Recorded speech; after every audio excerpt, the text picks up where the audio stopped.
This is on the next page, 257. Across the country, more and more teaching is being done by gypsy scholars, who are sometimes paid as little as $400 a course.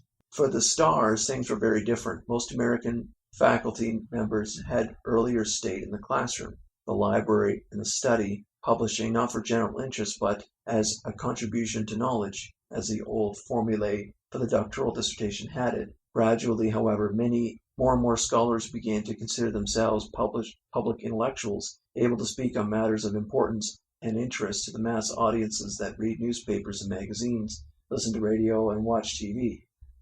And he mentions a few examples like Kenneth Clark could define civilization in terms of its art, Carl Sagan elucidate the cosmos, Marshall McLuhan explain the social and psychological effects of the media, Joseph Campbell could interpret the mythology of Western culture, Noam Chomsky lecture the politicians on Vietnam, Alan Bloom open up the failure of Western education, Stanley Fish debate political correctness and multiculturalism on TV with the conservative Dinesh D'Souza. And more on this, which is really good, 258.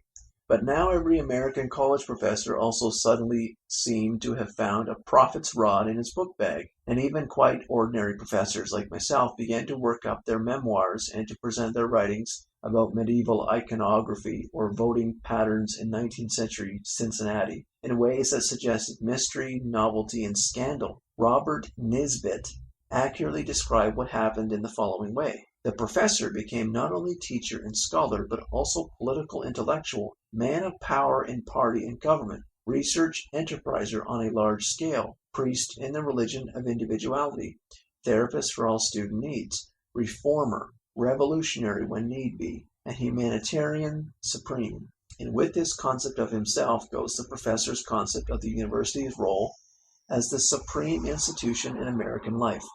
As privileged aristocracy indeed, owing little, owed much, instead of the last enclave in our society for a detached, honest, and critical assessment of society as setting for the scholarly imagination in all areas.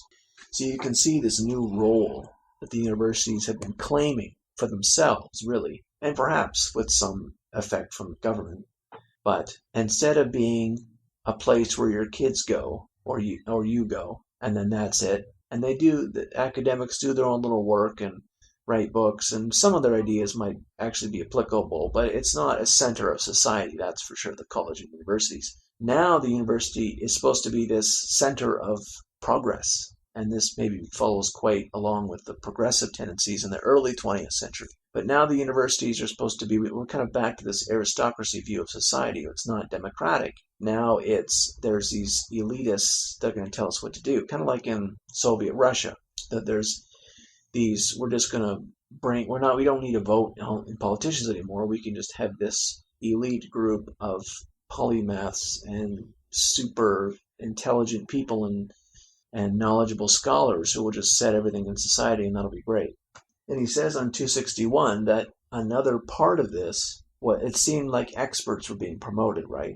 So we need more experts. And so how you do that, and this is what he says here on page 261, subjects were broken down into smaller and smaller pieces, and people made their way in the world by becoming experts in one of the bits. So all our questions in society on how to organize ourselves and get together and do things with each other, all of these then become questions that must be answered by an expert. And the experts were trying to cover all the bases by analyzing everything as narrowly as possible, right? Trying to divvy up all the possible areas of inquiry and study them so that they have the single answer when their little bit is prompted for an answer. And more of the consequences of this state of affairs is on page 265. But as students became activists, staff unionized, faculties politicized, and professors stars, administration became management, and education became more and more about economics. By the time it became possible to argue that good teaching is good sex, presidents and their administrations had become largely fundraisers, starting ever larger fund drives before the last one ended, and crisis managers trying to satisfy conflicting constituencies and comply with federal and state regulations. with less and less time for thinking about intellectual issues for shaping education. No wonder college presidents more and more were lawyers and economists.